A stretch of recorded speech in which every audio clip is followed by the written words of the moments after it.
ఆంధ్రప్రదేశ్లో విశాఖపట్నం మరొక్కసారి డేటా సెంటర్ల హబ్గా మారబోతోందని ఒక ప్రధాన పత్రిక ఇక్కడ వార్త మనం చూడొచ్చు. తీర ప్రాంత నగరం విశాఖ డేటా సెంటర్ల హబ్గా మారనుంది. విశాఖపట్నాన్ని గ్లోబల్ డేటా సెంటర్గా మార్చేందుకు రాష్ట్ర ప్రభుత్వం చేస్తున్న ప్రయత్నాలు సత్ఫలితాలు ఇస్తున్నాయి. రాష్ట్ర ప్రభుత్వం ముఖ్యంగా ఈ క్రెడిట్ ఇట్లా డేటా సెంటర్లు 1 by 1 రావడానికి ముఖ్యమంత్రి చంద్రబాబు నాయుడు గారు ఎప్పుడు ప్రభుత్వం వచ్చినా అభివృద్ధి పెట్టుబడులు రావడానికి కామన్గా మనం చూస్తూ ఉంటాం.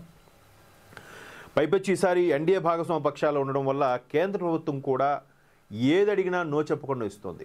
అలాగని కేంద్ర ప్రభుత్వానికి మాకు ఈ కేంద్ర మంత్రి పదవులు ఇవ్వండి, అది డిప్యూటీ స్పీకర్ ఇవ్వండి, లేదంటే ఇంకో రాజ్యసభ ఇవ్వండి, ఇవేవీ లేదు.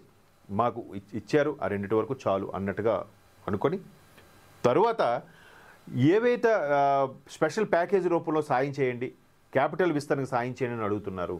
ఇది ఇక్కడ ఐటీ మంత్రి లోకేష్ గారి యొక్క క్రెడిట్ అనే చెప్పాలి.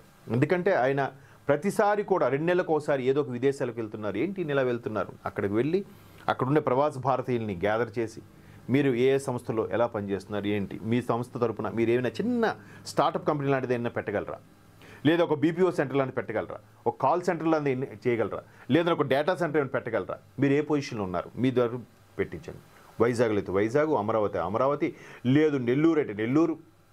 అది కాకపోతే బెంగళూరులో ఇప్పుడు ఎక్స్పాండ్ అవ్వడానికి ఛాన్స్ లేదు కాబట్టి బెంగళూరుకి దగ్గరలో సమీపంలో ఉండేలాగా అనంతపురం కర్నూలు మధ్యలో పెట్టుకున్నా ఓకే.